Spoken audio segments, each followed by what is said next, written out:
કે જહાંગીરપુરા વિસ્તારમાં park pavilion હોટલમાં ગેરકાયદેસર ચિકનખાનું ચાલે છે એ અનુસંધાને AHT દ્વારા એક રેડ કરવામાં આવી છે જેમાં 13 જેટલી મહિલાઓ જે છે વિદેશી મહિલાઓને મુક્ત કરાવવામાં આવી છે અને એ અનુસંધાને જે પણ આ ચિકનખાનું ચલાવે છે તેવા આરોપીઓને અરેસ્ટ કરવાની વિધિ કરવામાં આવી છે. જહાંગીરપુરા પોલીસ સ્ટેશનમાં ગુનો નોંધાયો છે.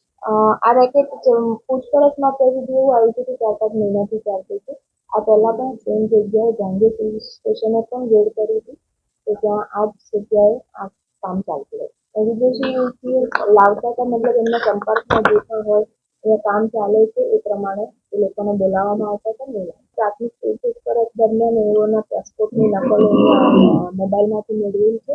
એ તમામ બધી યુવતીઓ વિઝિટર એ જે પણ હોય કારણ કે યુવતીઓને કહેવું એવું છે કે અગાઉની કોઈ યુવતીઓને આવીને કામ કરી ગઈ હોય એના થ્રુ આ લોકો કોન્ટેક્ટ મેળવે છે. આ લોકો અત્યારે અમે જેટલા એરેસ્ટ કરેલા છે એ 4 સંચાલકોને એરેસ્ટ કરેલા છે. રૂપેશ ઉર્ફે નકકી રમેશ, બિપિન ઉર્ફે બંટી મનસુખ, ત્રીજા સંજય રાજીવભાઈ ભીંગડે અને ચોથા છે રાહુલ રાજેન્દ્રભાઈ સોલંકી અને ગ્રાહકોને બીજાને એરેસ્ટ કરેલા છે. અન્ય વોન્ટેડ છે વિજય મોહન, યોગેશ દિલીપ અને ગણપત.